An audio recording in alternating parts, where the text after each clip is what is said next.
Bom, boa noite a todos. Já estamos ao vivo aqui pelo canal do GENAT, Grupo de Pesquisa em Gerenciamento dos Riscos e Desastres Naturais. Teremos essa noite aqui o professor Rubson Maia, que vai nos falar sobre geomorfologia do Nordeste brasileiro. O professor Rubson é geógrafo pela Universidade Estadual do Ceará e doutor em geodinâmica e geofísica pela UFRN. Atua na área de geomorfologia com ênfase em morfotectônica. Possui trabalhos nas áreas de morfotectônica de ambiente kárstico, em sistemas fluviais, em zonas de deformação e em maciços cristalinos. Participou do projeto de mapeamento geológico geomorfológico da Folha Mossoró, financiado pelo CPRM, e do projeto de mapeamento e caracterização do karst e porocast na Bacia Potiguar, financiado pela Petrobras.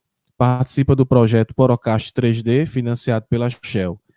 Integra o Instituto Nacional de Ciência e Tecnologia na área de estudos tectônicos. Ministrou disciplinas ligadas a geociências na UFC, US, entre 2006 e 2007, FATEC, Ceará, entre 2006 e 2008, e o FRN, entre 2011 e 2013. E atualmente é professor de geomorfologia da Universidade Federal do Ceará. Então, professor Rubson, seja bem-vindo, muito obrigado por ter aceitado esse convite e fique à vontade para fazer sua exposição. Ok, Saulo, obrigado. Boa noite a todos aqueles que nos assistem pelo canal. Você está me ouvindo bem, Saulo? Perfeitamente, estou ouvindo bem. Ok. Então, vou passar aqui para a apresentação.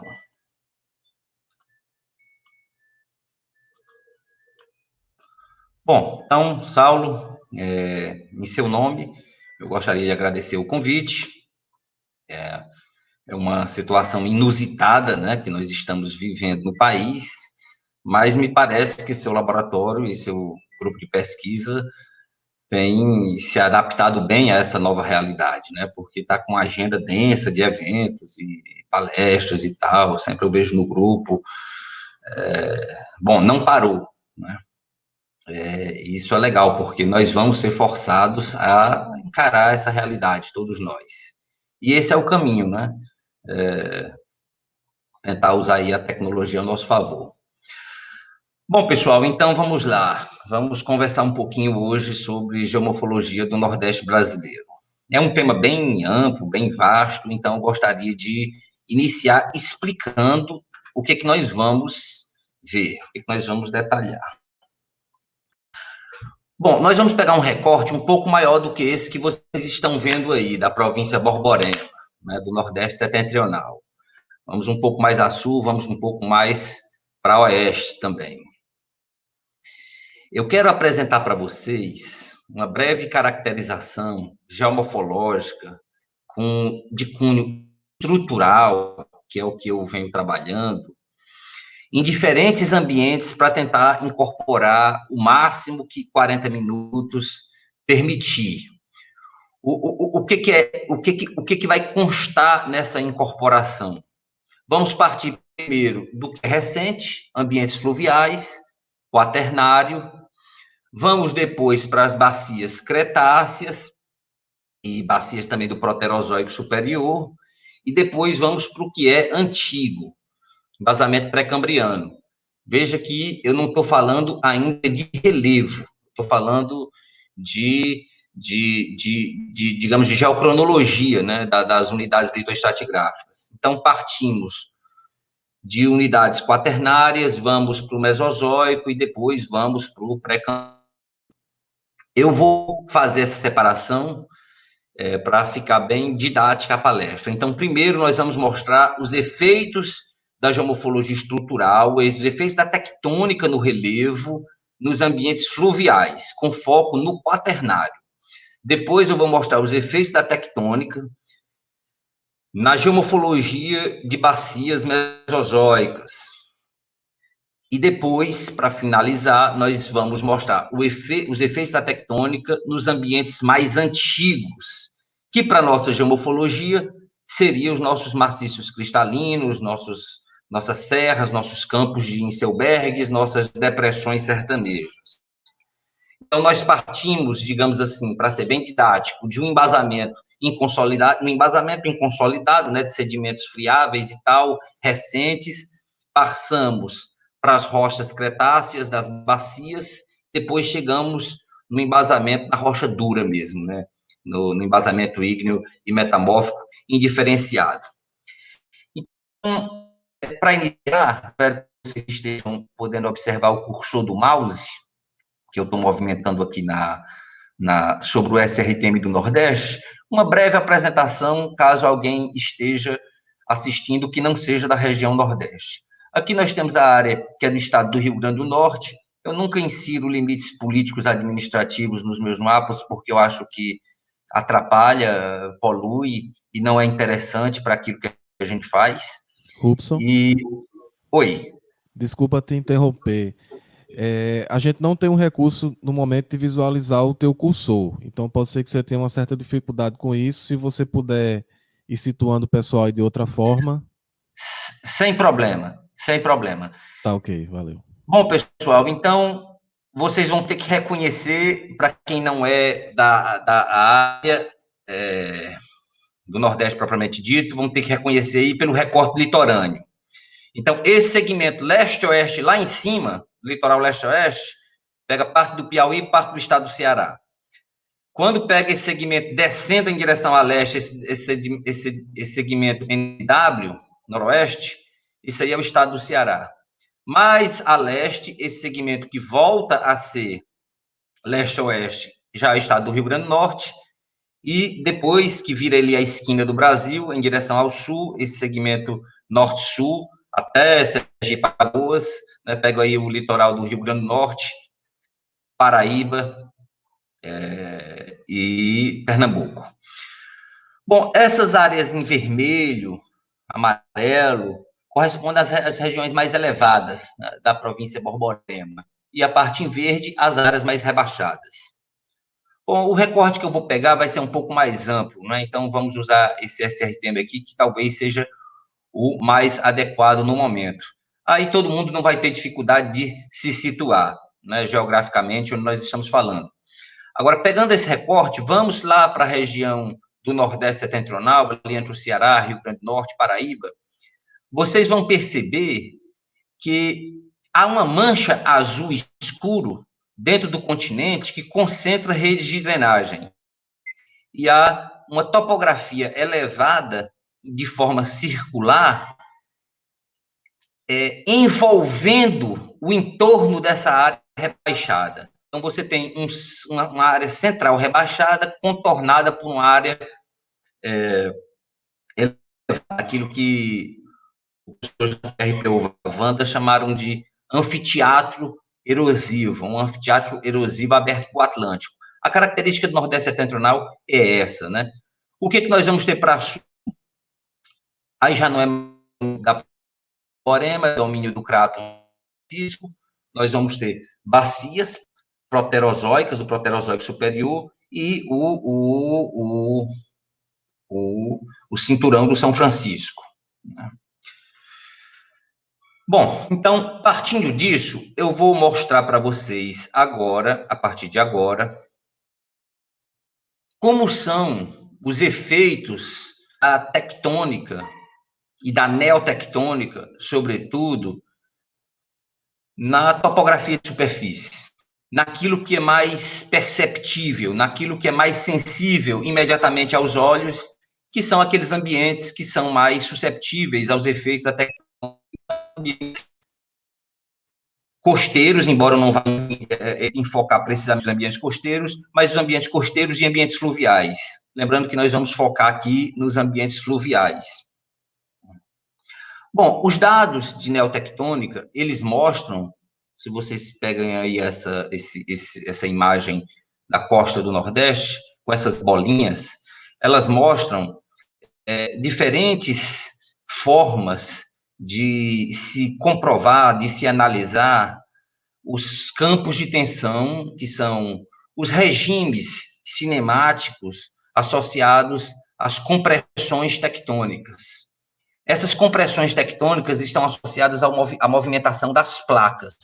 Então, aí nós temos indicadores estruturais de atividade tectônica. Eu vou explicar mais ou menos cada um. Esses tracinhos pretos, não é o pontilhado, os tracinhos pretos, que estão mais ou menos no meio da imagem, são dados de um mecanismo chamado breakout, que é um mecanismo que se analisa como um poço de petróleo se fragmenta. A forma que ele se fragmenta diz a direção do campo de tensões. Essas outras bolinhas, parece bolinha de praia aí, essas setas brancas e pretas na bola, elas indicam a orientação dos campos de tensões, o que está sendo apertado, o que está sendo esticado, né? Em alguns lugares, vocês vão ver umas setas aí, umas setinhas apontando para o mesmo lugar e saindo desse lugar e indo em sentidos opostos. São os dados de tectônica, dos efeitos da tectônica em nível local, né? Os efeitos da cinemática dessa movimentação das falhas em nível local. As estrelinhas, se vocês procurarem, elas vão estar lá no Vale do Jaguaribe, ali no Vale do Açu, vocês têm que olhar assim para a região dos vales para observar as estrelinhas, são os processos de liquefação. A liquefação é muito comum quando você tem atividade sísmica em sedimento não coeso, saturado em água, como é comum nas regiões dos vales.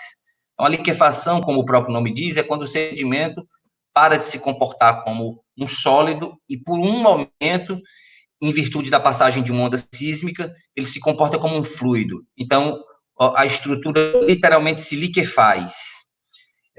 E aí, isso cria uma estrutura sedimentar, não é uma estrutura sedimentar, não, uma estrutura pós-sedimentar, que pode denunciar, não é, de certa forma, os efeitos da tectônica. Então, como vocês podem ver, você tem dado de falha, você tem dado de liquefação, você tem diferentes dados, você tem dado também de intensidade de abalo sísmico, que vão nos ajudar a compreender essa trama estrutural, essa trama vigente, como é que são o sentido das falhas, como é que é o sentido das estruturas, como é que é o campo de tensão, hoje e no passado, para assim compreender como se dá a influência na geomorfologia, porque a orientação de uma falha, ela controla rios, ela controla o desenvolvimento de cavernas, ela controla alojamento de plútons, que vão ser exumados um dia e vão controlar feições do relevo, como maciços residuais, campos de Inselbergs, bacias. Então, você tem uma sequência enorme de formas de relevo associadas a fatores estruturais. Lógico, no Nordeste brasileiro nós não temos muitos relevos que a gente possa dizer que são relevos estruturais, não é? Nós temos um contexto de margem passiva e os relevos, a topografia de superfície é modelada por agentes exógenos a partir de um controle de uma influência litoestrutural. Isso não nos permite dizer que o relevo é estrutural, salvo alguns casos que eu vou demonstrar. Isso é um tipo de relação que eu sempre tento deixar claro, porque há uma confusão muito grande, às vezes, entre geologia e geomorfologia, entre idade de rocha e idade de relevo, entre o que é estrutural, o que é climático, né? A maioria da topografia da Terra é climática, né? Os Andes não seriam daquela forma, o Himalaia não seria daquela forma se não fosse a ação da nossa atmosfera. Mas existem fatores estruturais por trás que controlam, influenciam ou condicionam essa morfologia. Mas a morfologia não é resultado diretamente desse fator controlador, salvo alguns casos. E mesmo em contexto de imagem passiva, nós temos alguns casos bem pontuais que eu pretendo demonstrar mais à frente. Então, seguindo aqui, vamos para discutir a influência da neotectônica, da tectônica mais recente no Quaternário. Estamos aí na costa do Rio Grande do Norte, no vale do rio Piranhas-Açu, esse vale com essa mancha verde aí, na extremidade esquerda do STM, a imagem. O pontilhado branco no meio da imagem define os limites de uma bacia. Do pontilhado para cima, bacia. Do pontilhado para baixo, é embasamento pré-cambriano. Essas listas amarelas pontilhadas são falhas. E esses pontinhos pretos, pode olhar que está cheio de pontinho preto, são derrames basálticos do último evento vulcânico do Nordeste brasileiro, que foi o evento do vulcanismo Macau, né, que é do Neógeno. Então, você veja, você tem coisa recente, né, associada ao contexto dessas falhas. Das evidências que mostra a atividade tectônica ativa dessas falhas, é você ter, não é, fluido circulando dentro dela. No caso aí, fluido magmático que chegou à superfície, né, e que criou rochas magmáticas que hoje a sua distribuição é uma prova, é uma evidência da atividade dessas falhas. Então, nos ambientes fluviais, como é que se comporta? Bom, você está vendo aí que um rio corta essa área. Então, a gente espera que esse ambiente, de alguma forma, responda a esse controle estrutural. Bom, saindo um pouquinho daquela escala, indo para uma escala maior, na extremidade da esquerda, vocês veem o Vale do Piranhas, desculpa, na extremidade da direita, vocês veem o Vale do Rio Piranhas a sul, essa mancha azul penetrando para sul. No meio, o Vale do Rio Mossoró. E na extremidade da esquerda, o Vale do Rio Jaguaribe. A orientação preferencial desses vales, das formas de relevo, se vocês olharem lá no setor noroeste da foto, vocês veem um sistema de cristas, de direção nordeste. Qual é a orientação dos vales aí? Nordeste. Várias formas de relevo, se vocês saírem procurando nessa imagem, até os seus olhos se acostumarem com essa gama de cores, vocês vão ver muita coisa orientada na direção nordeste, que é a direção preferencial das estruturas antigas, que foram reativadas no Cretáceo, que foram reativadas ao longo do tempo, contribuindo aí para o controle da dissecação e da deposição quaternária, criando vales muito orientados nessa direção. Mas no slide anterior, eu mostrei fotos de falhas bem ativas de direção noroeste. Veja só, aqui a direção dos vales é noroeste e aqui a direção dessas fraturas é noroeste. Essas fraturas são muito mais recentes, são, digamos assim, muito mais neotectônicas do que essas estruturas que são pré-cambrianas, mas que, de certa forma, controlam a dissecação e a deposição quaternária. Um controle estrutural não necessariamente é feito por uma falha ativa.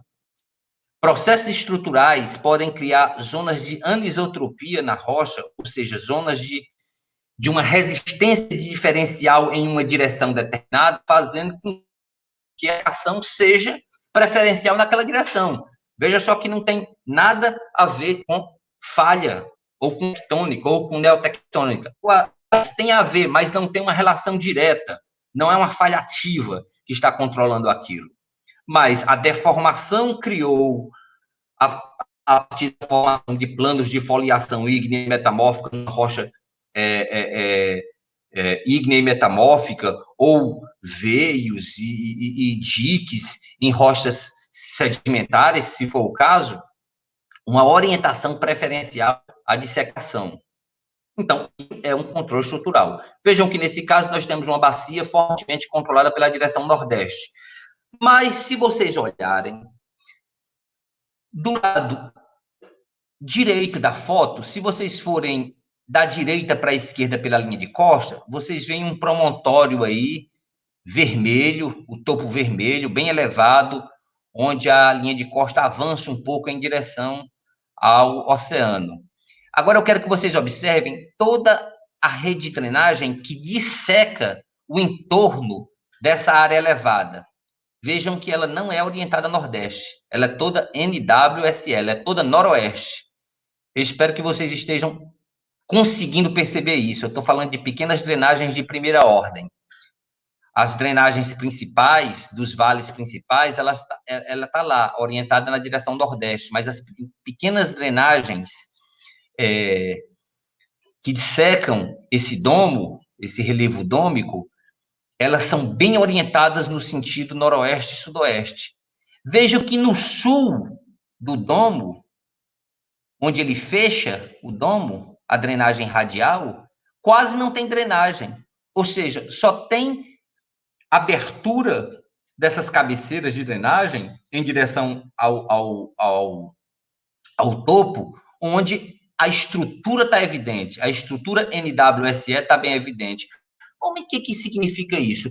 Significa um controle da dissecação a partir dessas falhas. Aquele domo que você imagem é esse domo que aparece em amarelo aí no limite esquerdo superior da fotografia. Ok? Veja que as falhas de direção NW o cortam. Então, toda a drenagem de primeira ordem, ela vai ser condicionada aí por esse fator estrutural. Agora, vamos pegar o rio, né? Vamos pegar aí, no caso,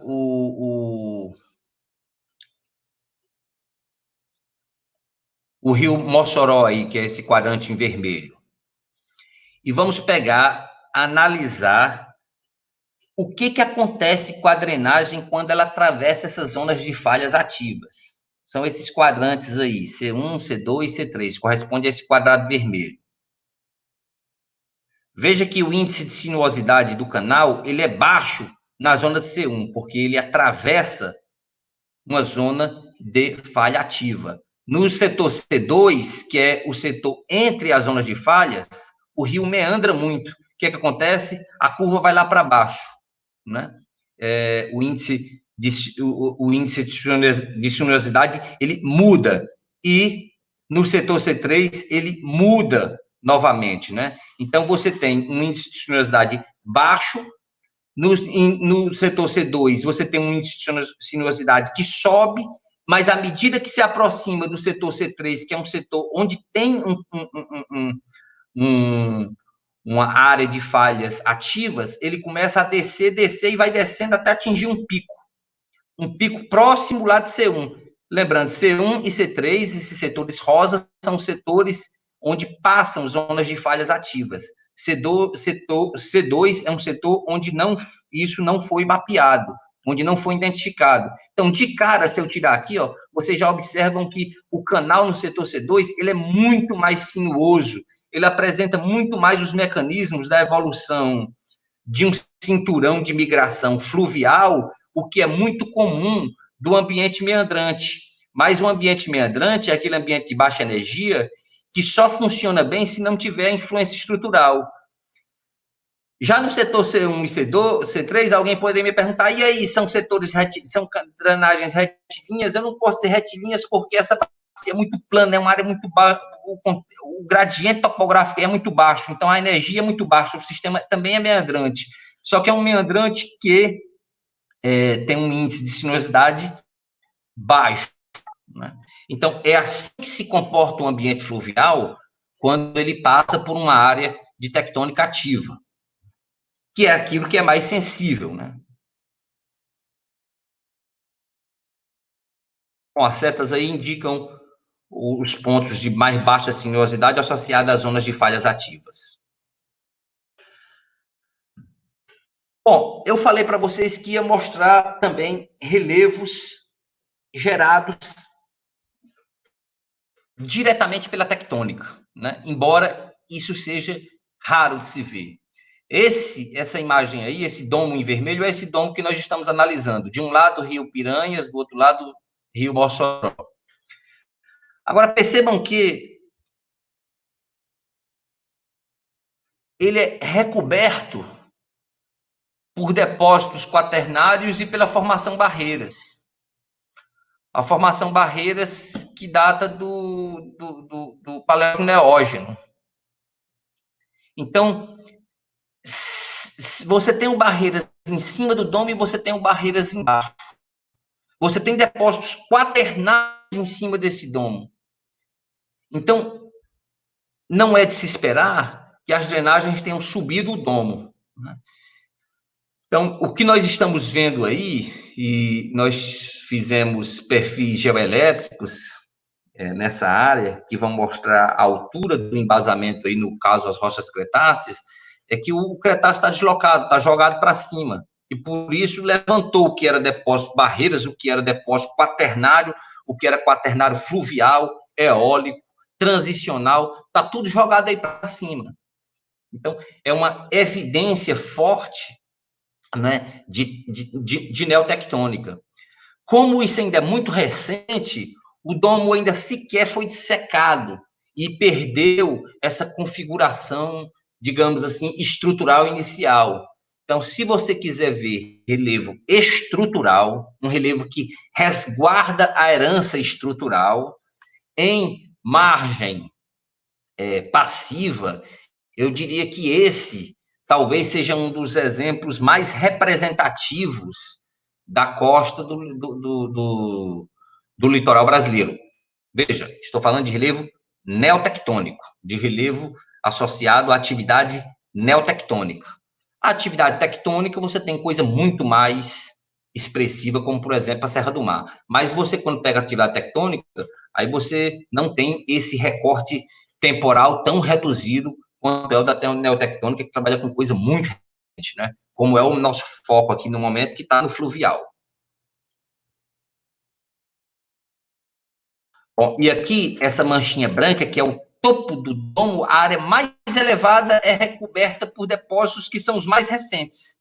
Nós datamos isso com idades de luminescência óptica estimulada, e você teve grande parte das amostras datadas dentro do quaternário.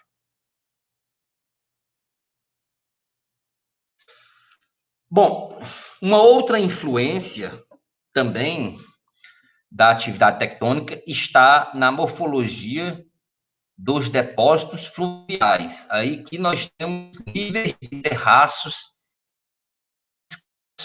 associados ao vale lá do Rio Jaguaribe, no Ceará.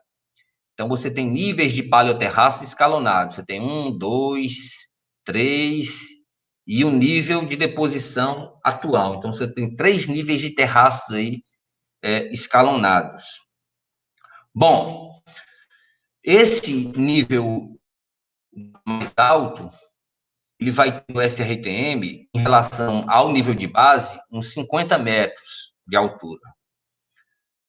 Nós não tivemos, no quaternário, elevações do nível de base dessa que justificasse depósitos fluviais hoje situados nessa cota altimétrica.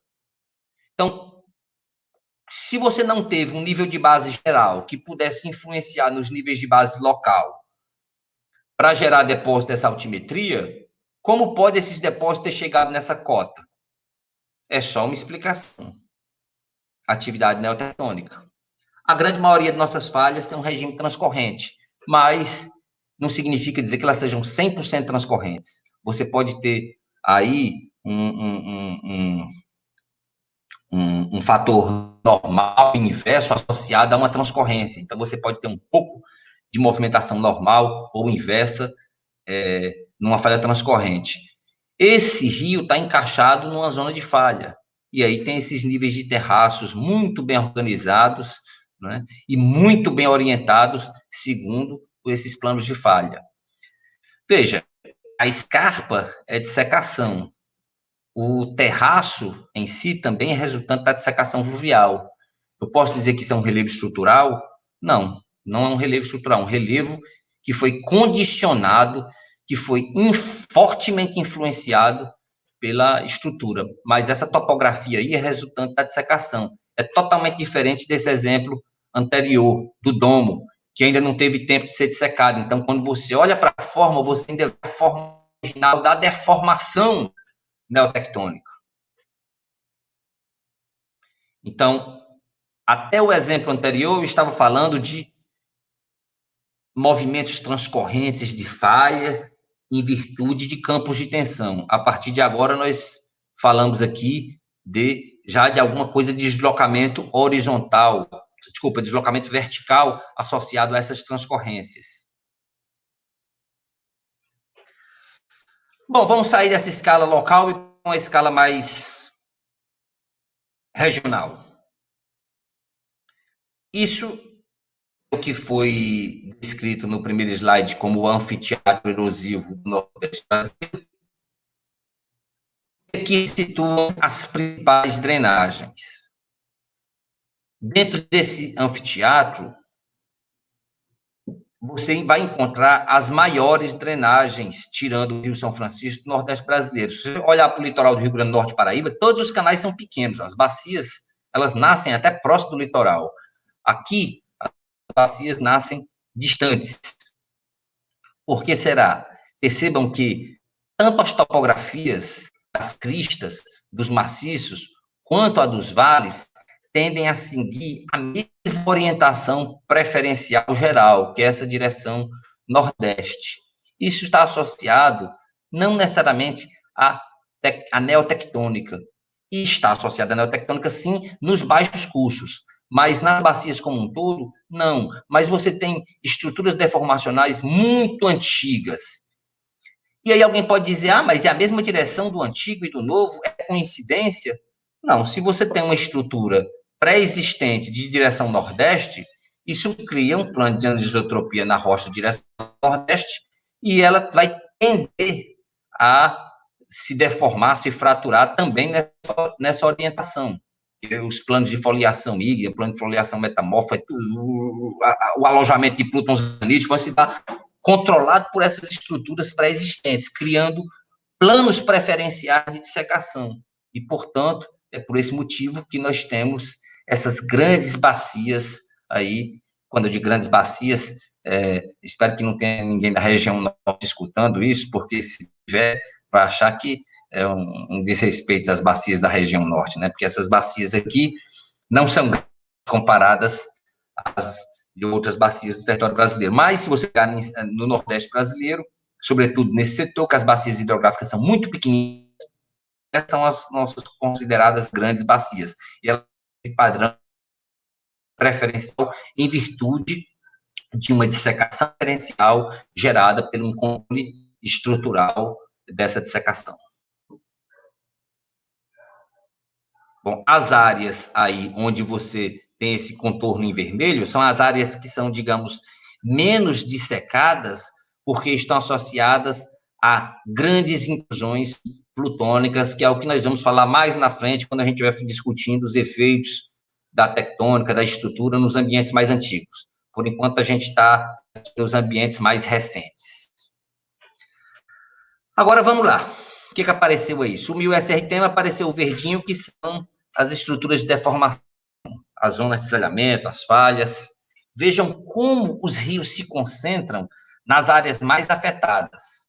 E aí alguém pode dizer, mas o litoral não estou vendo nada. O litoral está recoberto, né, por bacia sedimentar, por sedimentação quaternária, então, por isso que você não está vendo. Não é que não tenha, ela só está recoberta. E isso que você está vendo aí é aquilo que está exposto. Veja que as drenagens, elas se concentram nas áreas deformadas e tendem a seguir a mesma direção dessas deformações. As áreas menos deformadas, associadas ao que seria, nesse caso aí, um microcráton, nesse caso dessas áreas que concentram aí intrusões ígneas, por ter menos deformação, também tem menos dissecação. Por ter menos dissecação, tem bacias hidrográficas menos expressivas, por assim dizer. Então, veja, partimos de um controle estrutural de drenagem em escala micro, fomos para a escala meso, e agora estamos vendo na escala macro, né, que o controle estrutural da rede, da estrutura sobre a rede de drenagem se dá em todas as escalas, inclusive na dinâmica fluvial do ponto de vista da deposição quaternária, não só da dissecação. Bom, agora nós vamos começar a voltar um pouco mais no tempo. Vamos para as bacias.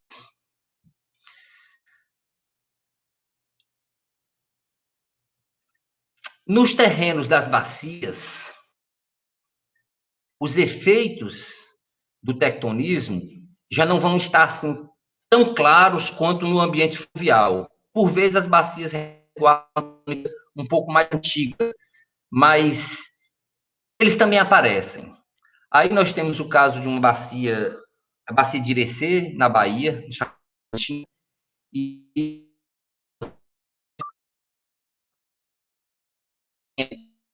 se o norte está para cima, não está, essa foto não está orientada, mas se o norte estivesse para cima, na direção nordeste. Vocês estão conseguindo aí, partindo mais ou menos do centro da foto, você vai vendo as sombras assim das dolinas na direção nordeste. Então veja que são uma sequência de dolinas orientadas numa direção. As dolinas se formam orientadas, no caso, né? Certamente há uma estrutura de subsuperfície controlando a calcificação lá embaixo e gerando o colapso de teto dessas cavernas, que é em superfície a geração da dolina. Eu não contava, pessoal, desculpa que o curso do mouse não fosse funcionar, então vou precisar que vocês se esforcem aí para observar. Vejam que essa foto é de uma área, tem uma caatinga aí, uma área desmatada. Prestem atenção nessa área desmatada. Vejam que na área desmatada há umas áreas que ainda tem vegetação, certo? Se você forçar assim um pouco, você vai ver que são pequenas declividades, são dolinas de dissolução. Com essa declividade, elas não são áreas que foram aproveitadas aí, então foram deixadas. Por isso que ainda tem vegetação, inclusive verde, porque são áreas que facilitam o acesso subterrâneo da água pelas raízes. Então, se vocês observarem, vocês vão ver que há uma certa orientação. Se a foto tivesse orientada, seria norte-sul. Você vai vendo uma aqui na base da foto, depois outra e outra, e elas estão orientadas numa direção. O que isso significa? Significa que em subsuperfície está havendo uma calcificação orientada. O que é uma calcificação orientada? Uma calcificação que se dá em plano de fratura, em plano de falha, né? Por vezes, ela é muito expressiva, né? Como essas dolinas aí que chegam a abrigar toda uma biota específica, né? Você está numa área de cerrado, transição de caatinga, e dentro das dolinas você tem Mata Atlântica, porque as condições de umidade, inclusive de biodiversidade, são muito diferentes. Então, bacias que tem na sua seção pós sedimentação terminal as rochas carbonáticas, você tem esses indicadores muito bons, porque as rochas carbonáticas são boas para formar karst. E se forma da dissolução ao longo de fraturas, tem dolina. E as dolinas é a repercussão em superfície do que acontece lá embaixo. Então, se vocês uma cidadezinha, do lado de lá da cidadezinha tem um monte de dolina orientado, como se fosse na direção NW. Do lado de cada cidadezinha, você também vai ver umas dolinas orientadas, como se fosse na direção NW. Essas dolinas são enormes, né? Algumas chegam a ter até 100 metros, até mais de 100 metros de profundidade, né? Quando eu digo enormes, na escala do nosso karst, né? Que é um karst de semiárido, um karst mais raquítico, digamos assim, quando comparados com outros karsts associados a sistemas tropicais mais úmidos.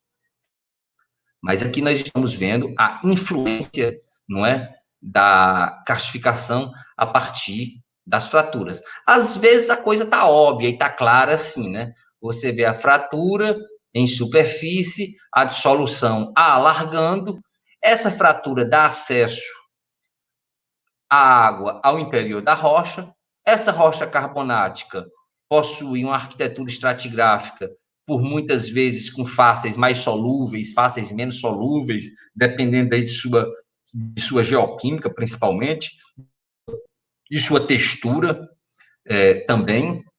de sua composição.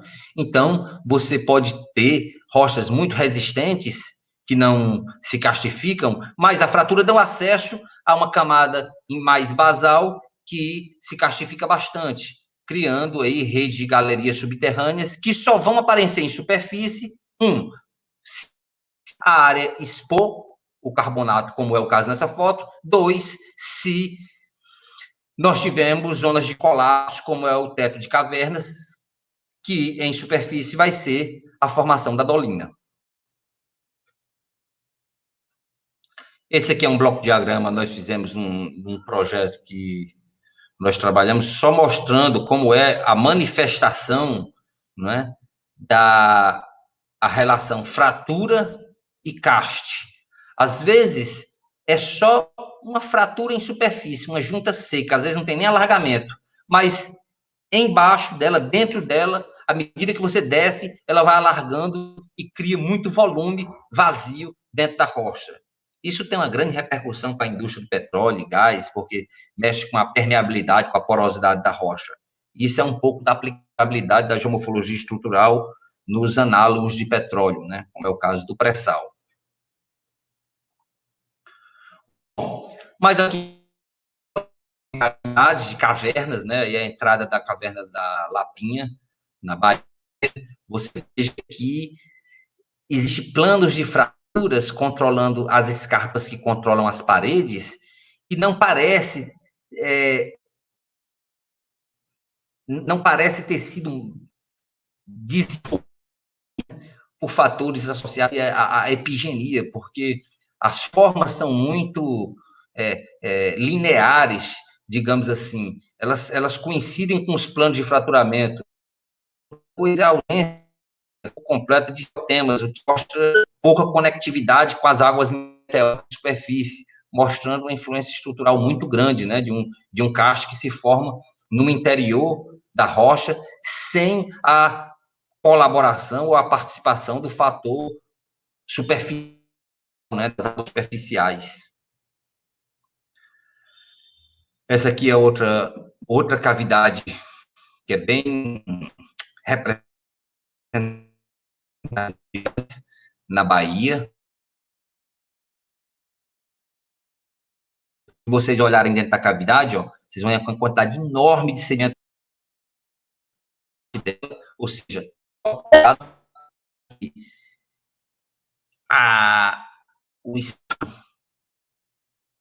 vazio que é criado de forma ascendente numa cavidade como essa é dado em virtude, num segundo momento, do colapso. Né? No primeiro, pela geração de vazio, depois pelo colapso. Robson. O colapso gerando a ascendência dessa cavidade. Saulo? Oi, desculpa te interromper. Deu tempo, Robson, né? Não, fica tranquilo. É o seguinte, seu computador aí tá ligado no Wi-Fi? Está.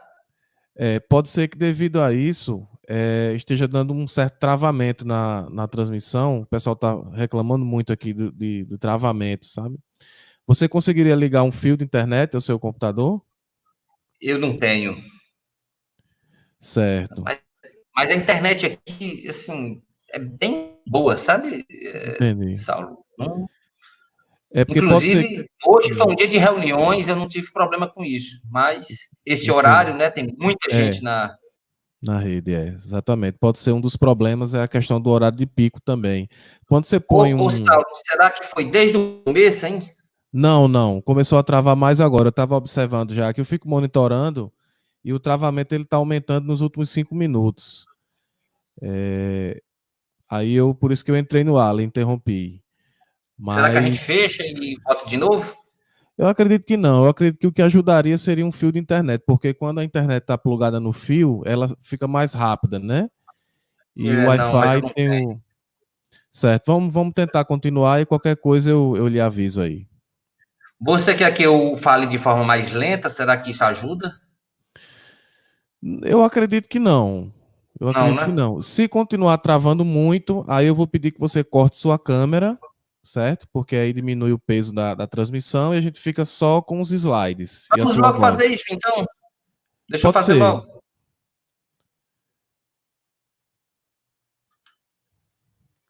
Verifica só com sua voz e o slide, né? Para tentar tornar mais leve a transmissão.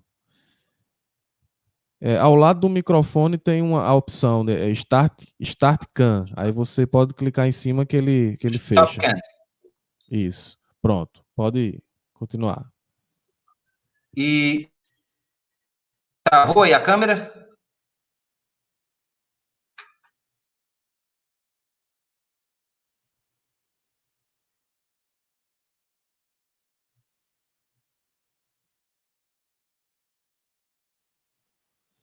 Rubson? Rubson?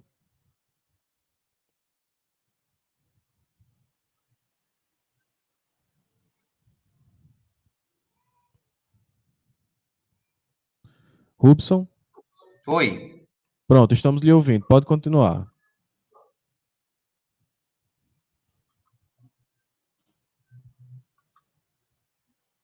Só um momentinho. Certo.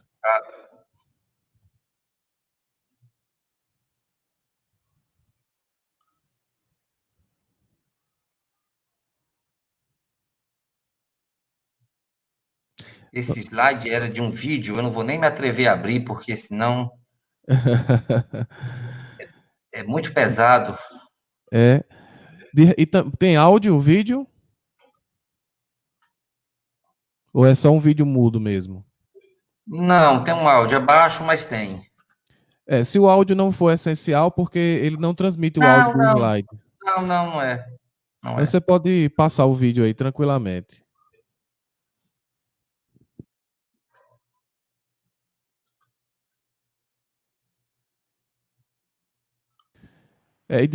Tem muita gente falando aqui que de repente, se você falar mais devagar também, pode ser que fique melhor, como você tinha sugerido.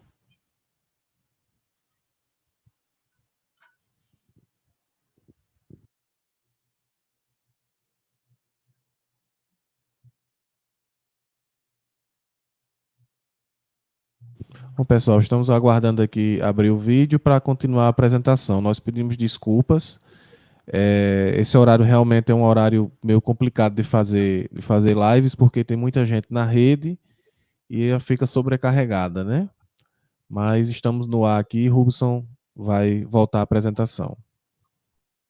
Ok, deixa eu passar logo esse slide, que ele foi o problema de tudo. Bom, então, seguindo. Essa é uma foto dessa cavidade que vocês viram no slide anterior, a Ru- entrada dela. Rubson, desculpa novamente, tá tudo preto a tela. Ou, e agora? Você abriu o vídeo? Sim, está aberta. Eu acho que você tem que. Ele tá passando aí na sua tela? Sim. Aqui tá tudo preto. Pronto, agora a gente tá Espera vendo aí. aqui. Deixa eu ver aqui. Certo. De repente eu acho que você tem que dar o play, né? No Não, slide. eu já tinha saído daquele slide.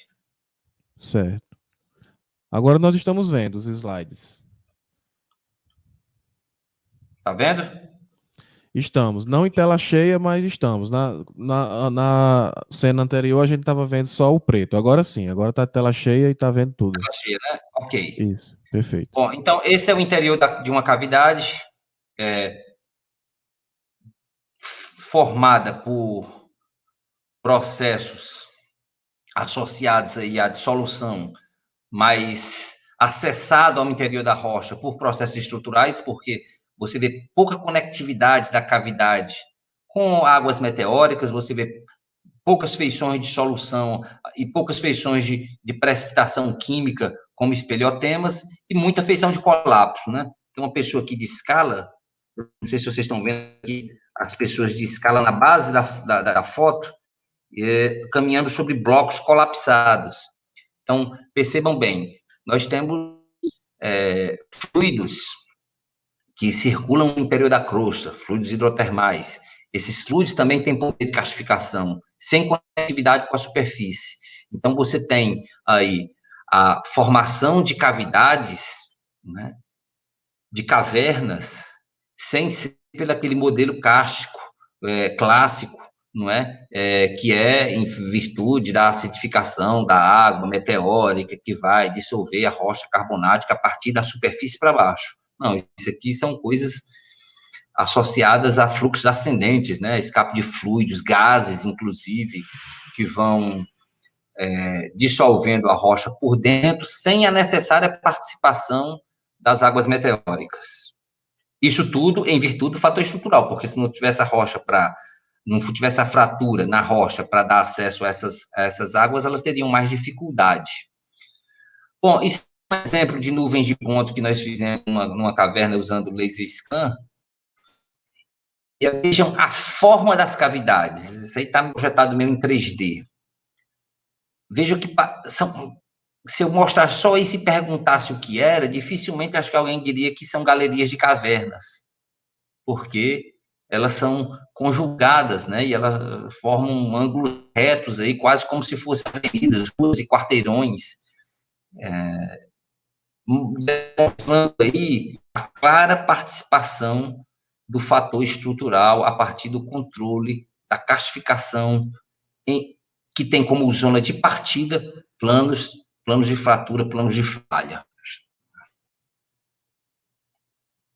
Bom, aqui nós vemos alguns exemplos de como o fator estrutural ele influencia a geomorfologia de bacias, né, na área de karst, em zonas um pouco mais antigas, com carbonáticas, e agora nós vamos entrar nas influências estruturais, aquilo que é mais antigo, que é o embasamento, né?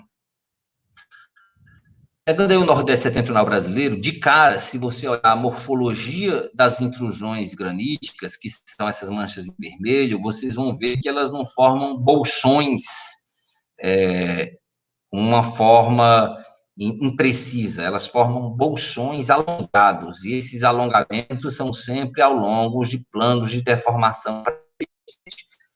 Como é que é essa história de plano de deformação pré-existente? Você tem na rocha de fraturas, de cisalhamento que auxiliam o alojamento plutônico, auxilia o caminho desses fluidos em direção à superfície. Esses fluidos estão a elevadas pressões e a elevadas temperaturas, são ascendentes, e aí, se eles encontram caminhos preferenciais, eles vão aproveitar desse facilitador, que é gerado aí pelas falhas. Então, isso de cara já vai gerar uma sequência de relevos fortemente orientados. Então, assim, eu não preciso nem falar muito que uma intrusão plutônica ao longo de uma zona de falha de uma determinada região, quando essa intrusão for exumada, é muito possível que ela forme sistemas de relevos, de cristas, de serras, alongados nessa direção também. Então, isso é aquilo que é o mais óbvio. Eu queria discutir com vocês aquilo que não é tão óbvio assim, que seria como é que o fator estrutural vai contribuir na faciologia, na variação geoquímica do granito e como é que isso vai ser a resposta geológica. A pergunta pode parecer um pouco complexa nesse momento, mas você vai entender. Esse muita falha ativa, muito plutonismo granítico entrando aí na fase final da orogênese, e aí esse negócio vai crescendo, a atividade orogenética vai diminuindo, vai esfriando, o tempo vai passando, esse Plutão vai resfriando, a cadeia de montanha, alguns milhões de anos depois, é erodida, e essas intrusões são trazidas à superfície através da exumação, através da delaminação crustal. Só que essas rochas que aparecem em superfície, elas têm nos revelado comportamentos geomorfológicos muito diferentes. Ora, você tem escarpas graníticas caracterizadas por isso, tenho certeza que todo mundo já viu por aí nas suas aulas de campo, em Pinselbergs, com escarpas desse tipo. onde as feições de dissolução são tão proeminentes, olha para a feição e parece que a água está escoando. Parece que você consegue reconstruir, né, o trabalho de secação exercido pela água por tão proeminente. Isso também. Nós encontramos carpas desprovidas de feições de escarpas muito íngremes, de rochas também graníticas, com um comportamento ecológico muito distinto. Então, como é que explica? Como é que explica comportamentos morfológicos tão distintos, tão diferentes, em litologias de um mesmo tipo? Né? Mas mais uma vez, os fatores estruturais, eles podem contribuir. Vamos lá. Às vezes, o comportamento geomorfológico, como nós dissemos, é de dissolução, é de rochas com feições de dissolução.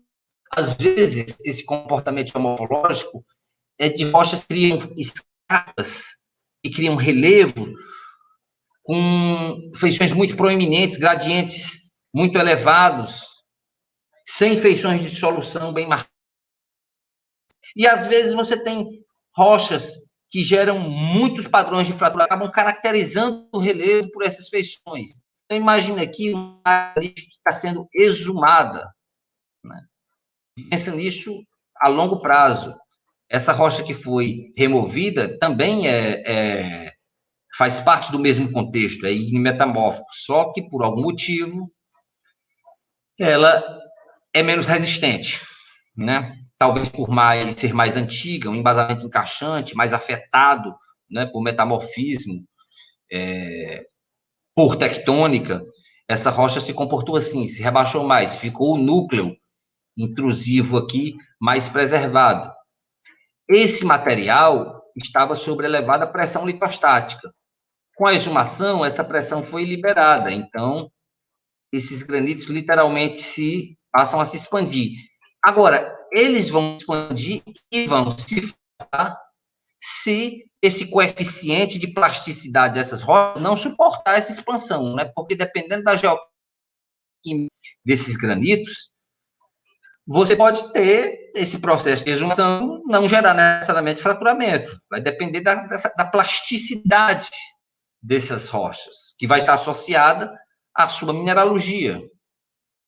Nesse caso, especificamente, nós tivemos uma expansão que gerou um acebolamento, né, que gerou uma esfoliação esferoidal aí e gerou fraturamento. Esses fraturamentos começam a soltar placas, escamas, a rocha começa a literalmente escamar e soltar e vão gerar cavidades que vão criar ninhos de intemperismo, provavelmente vão também gerar relevos. Todo mundo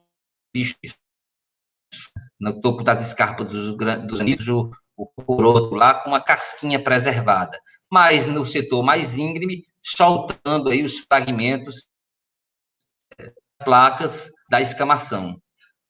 Ao longo dessas fraturas, cria-se um nicho de intemperismo, porque lá dentro da fratura as condições de umidade são melhores, acabam gerando feições de solução, né? Como você vai vendo aí, um pequeno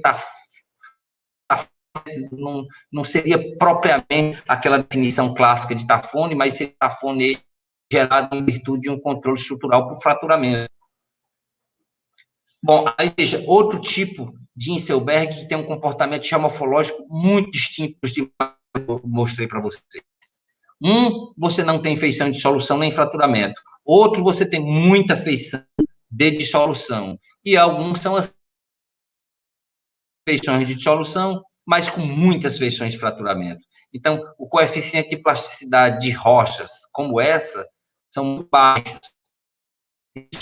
Que, uma vez sendo exumados, eles literalmente perdem coisa intergrano, gerando aí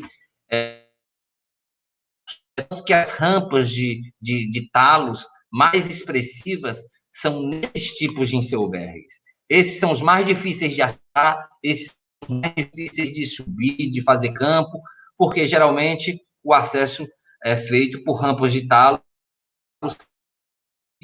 e tal, que aproveita ali a umidade gerada pelos espaços dos os grandes poros, né? Tem gente até que chama isso de karst, essa porosidade associada aos blocos graníticos que colapsam. Bom, e aí a vegetação aproveita e cria uma mata mais densa, mais fechada, que dificulta o acesso.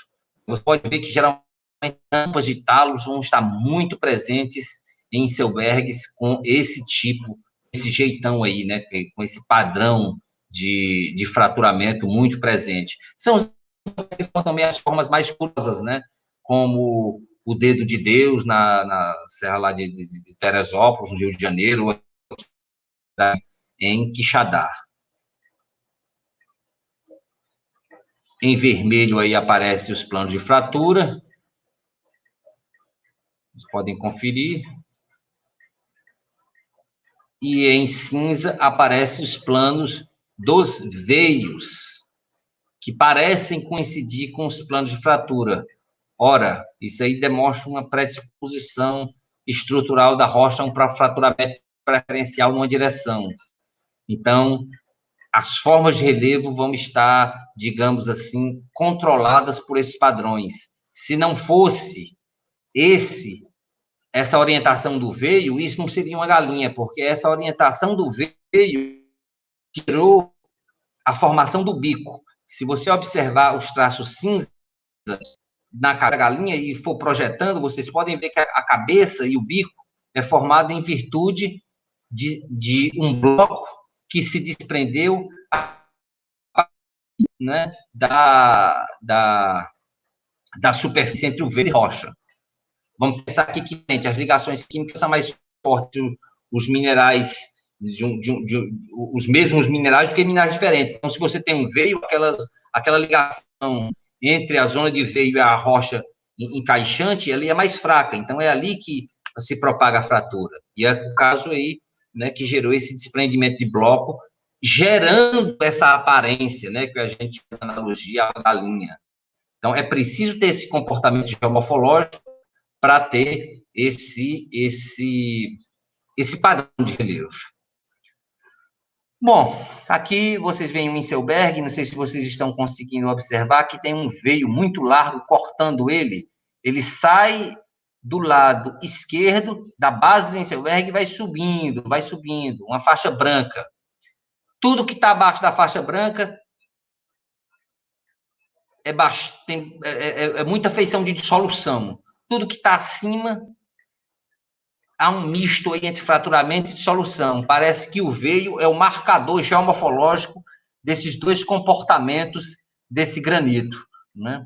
O importante para nós, da geomorfologia, é treinar o olho e fazer campo para começar a perceber essas nuances, porque esses tipos de paisagem são visitados, inclusive por geomorfólogos, já há muito tempo, mas pouco se produz sobre a gênese dessas formas de relevo, né? Bom, isso marca aí uma feição erosional, né, associada aí a um alto nível de alteração que gerou essa reentrância erosional. Pode ser um paleonível epigênico associado a um manto epigênico pretérito que foi removido nessa fase semiárida atual. Bom, pessoal, então, para encerrar, eu gostaria de dizer que é importante nós nos atentarmos sempre a esses controles estruturais, a esses controles do que está por baixo, do que está por dentro, do que está lá embaixo. Às vezes, a nossa morfologia de superfície é resultante de processos que estão a centenas ou até quilômetros de profundidade. Às vezes, nós precisamos de dados de terceiros, nós precisamos de dados de geofísica rasa ou de uma geofísica mais profunda. Às vezes, também, no caso das cavernas, você pode acessar diretamente, né? Você entra nessas cavidades e vai visitar lá coisas que estão acontecendo no interior da crosta, né? Então, isso é muito importante para o trabalho do geomorfólogo. Como nessa última foto aí, em que eu agradeço, e em que eu estou saindo aí de uma cavidade. Ok, pessoal, então era isso. Vamos abrir um espaço aí sobre a coordenação do Saulo para interação. Bom, Rubson, muito obrigado pela apresentação. Depois que a gente tirou a imagem, melhorou um pouco e deu para encerrar a sua apresentação tranquilamente. Eu vou fazer o seguinte, eu vou abrir aqui uma tela com as nossas imagens, você pode abrir a sua câmera, certo? Eu acho que interromper a apresentação para aliviar, né, Saulo, agora? Isso. Se você precisar mostrar algum slide, a gente pode mostrar aqui Eu rapidamente. acho que eu não Depois... vou, eu vou tentar evitar. Vou tentar evitar Certo. pensando na... Mas como sua apresentação tem muita imagem, né, muito rica em imagens, pode ser que a gente precise, certo? Mas vamos levando assim e a gente vai vendo as possibilidades. Bom, gostaria de agradecer a audiência de todos, né, desde o início dessas lives, a audiência maior que nós tivemos, né, durante toda a apresentação, mais de 200 pessoas aqui simultaneamente. Então, mostra, né, que o trabalho do professor Rubson é um trabalho reconhecido, tanto a nível de Nordeste como a nível nacional. Eu gostaria de fazer aqui uma pontuação ao longo de toda a apresentação de Rubson. Eu ia lembrando muito, né, do atual panorama da nossa geomorfologia hoje no Brasil, né? O Rubson é um dos poucos geógrafos na área de geomorfologia que tem trabalhado muito com a questão da gênese do relevo, né? Isso é uma coisa que, naturalmente, em função, principalmente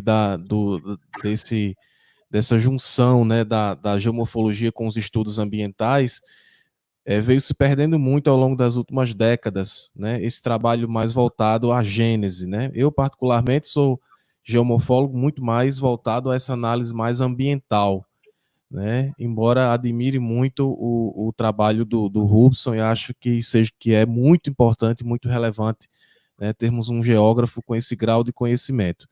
Bom, vamos aqui colocar já as perguntas.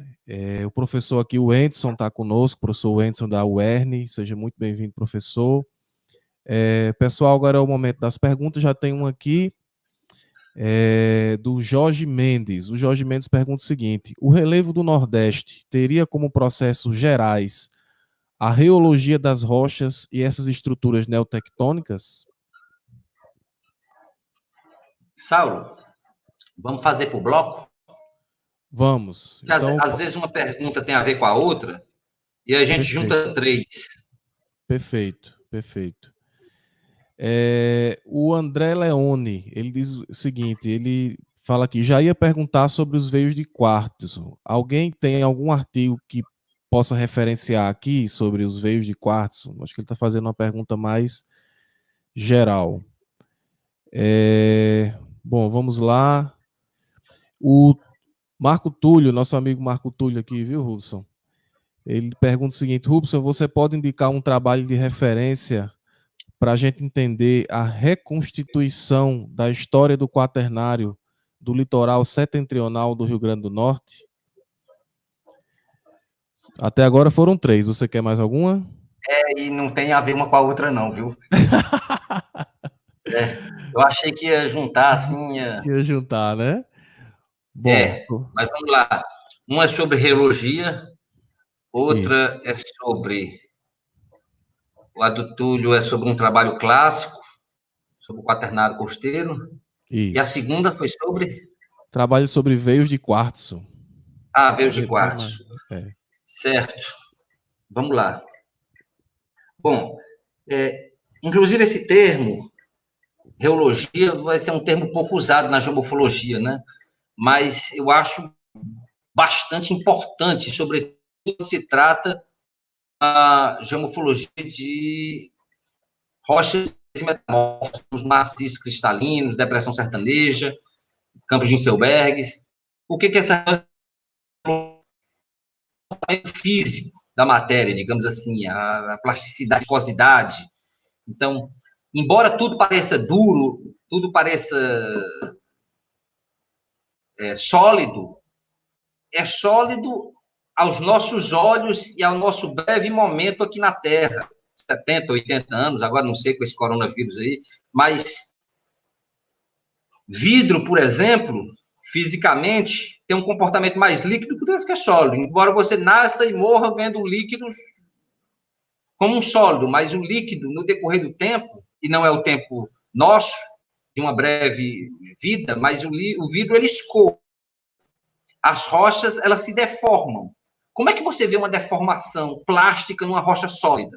Certo que essa deformação foi gerada sobre elevadas pressões e temperaturas que aumentaram a deformação, a plasticidade da rocha. Mas muitas vezes essa deformação é gerada numa fase da rocha, numa fase rúptil. Pergunta, mas eu particularmente acho a reologia muito importante para se entender o comportamento geomorfológico de uma rocha, sobretudo quando se trata de rochas ígneas e metamórficas. Quando a gente fala de rochas sedimentares, eu acho que o cimento vai assumir essa função aí da geologia. Trabalho sobre veios, eu não sei, assim, trabalho sobre veios, eu não sei o que ele está querendo entender precisamente, se é a formação do veio ou sobre o papel que se vê na geomorfologia. Então, como eu não sei, eu vou falar rapidamente dos dois. Veio é uma espécie de intrusão mineral que se forma na rocha em virtude também da mineração. Imagina o seguinte, a rocha está lá, já na fase rúptil, ela é dura, ela é sólida, ela vai e quebra. Aí entra um fluido rico em sílica. Esse fluido vai deixando escapar gases e água e vai ficando a sílica que vai dar origem a... Então, você tem a formação do quartzo ao longo de uma fratura, que quando isso for trazido à superfície é o veio. Qual o papel disso na geologia? Bom, ele dá dicas, o veio dá dicas sobre planos de deformação, porque geralmente está orientado segundo ao fraturamento, porque é preciso haver o fraturamento para haver a injeção desse fluido.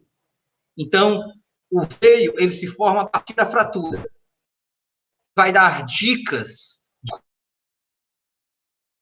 do ponto de vista geológico, que cria zonas de resistência, porque você tem muito veio, por exemplo, de quartzo em rocha granítica, a rocha tende a ficar mais resistente, mas menos plástica, mais resistente do ponto de vista físico. É uma termoclastia, porque o quartzo tem pouca plasticidade. Já em rochas sedimentares, veios de calcite também elevam a resposta, porque a calcita, sim, é um mineral mecanicamente resistente, né? Aí você pode ter também dolomitização ao longo de veios que vão alterar, não é, a resistência da rocha. Bom, Túlio, em relação ao a sua pergunta, olha, conhecendo o seu trabalho na costa, a bibliografia que eu lhe indico é a bibliografia que você já conhece, que é aquele trabalho sobre a variação do nível do mar, um trabalho que saiu em 2004, de Bezerra, Alcina e Suguil. Acho que a Alcina foi sua orientanda, né, Saulo? Foi minha orientadora de doutorado, foi. Pois é, esse trabalho é do Hilário Bezerra, da Alcinda e do Suguil, são os três autores, acho que está na Marine Geology, e esse trabalho é de 2000 e alguma coisa, que reconstrói toda a curva de variação eustática a partir dos estágios isotópicos 5E, que é o que é mais interessante para a geomorfologia quaternária, que pega a última fase, que você pega o final do Pleistoceno e início do Holoceno. Então, estou nesse trabalho, mas eu acho que você já conhece, e eu, na minha opinião, é o melhor trabalho para ajudar a compreender aí a construção geomorfológica do litoral. Ok, Saulo? Certo, ok. Rubson, a professora Wanda, que está aqui conosco também, ela diz, Rubson, excelente palestra, parabéns. Gostaria de lhe perguntar, você colocaria que toda a rede de drenagem no Nordeste é controlada por estruturas geológicas? Não, toda eu não diria isso, não. Quando a gente olha na escala de SRTM, nós vemos um padrão muito comum. Você vê direções de deformações coincidindo com direções de drenagem. Esse é um padrão comum. Mas, às vezes, você vê direções de drenagem cortando essas estruturas, se superimpondo a essas estruturas.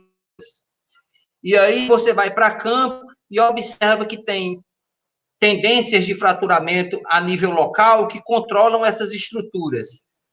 Então, assim, Wanda, dependendo da escala, quando a gente parte do SRTM, eu vejo isso como tendência.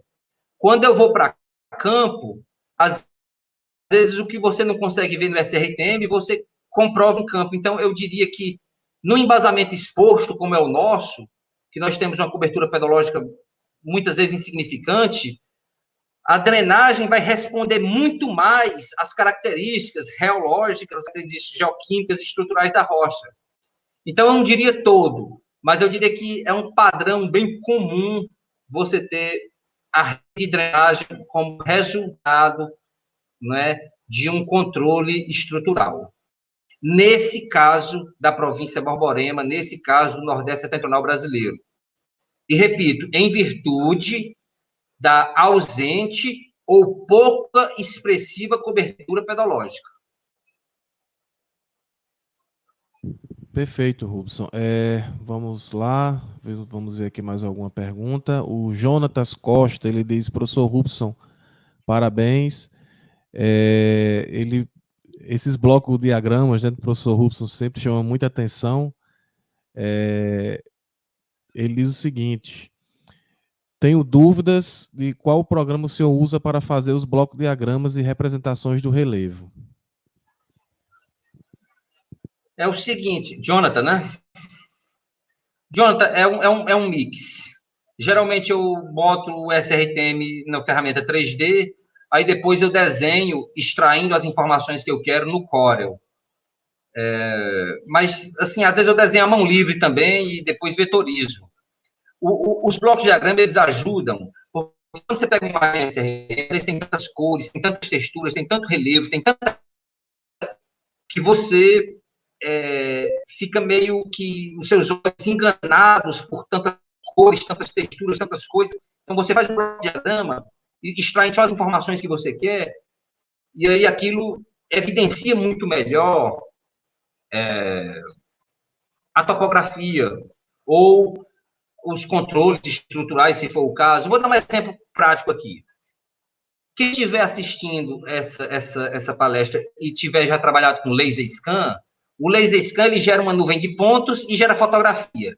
Gera modelos belíssimos. Só que quando você abre aquele modelo de foto em 3D, é tanto detalhe que seus olhos ficam viajando naquela nuvem de detalhes, texturas, cores, e aí você não percebe tantas coisas. Porém, se você abre só a nuvem de pontos sem as fotos, é muito melhor observar a estrutura sedimentar, estrutura tectônica, topografia, porque seus olhos vão se concentrar naquilo que interessa. Essa é a lógica do bloco diagrama. É você fazer uma imagem a partir real ou não, pode ser só esquemático para exemplificar um processo, mostrando aquilo que você quer mostrar. Então, eu uso normalmente o Corel. No último simpósio brasileiro de Geografia Física, teve uma galera aí que pediu para ministrar um curso sobre isso. E eu ministrei. Nos próximos eventos, se a gente se encontrar, você pode me procurar, que a gente conversa e eu te dou algumas dicas. Ok? Ok. Rubson, eu estou recebendo a informação aqui que a transmissão deu uma caída. Eu vou fazer o seguinte, eu vou encerrar esse vídeo, essa transmissão, e vou começar outra para responder as perguntas para que o pessoal possa entrar novamente, beleza? Eu faço alguma coisa? Não, por enquanto não. Eu vou te enviar um link e você entra novamente na sala, beleza? Tá Só um bom. minuto. Eu vou te mandar o link por e-mail. Ok. Valeu.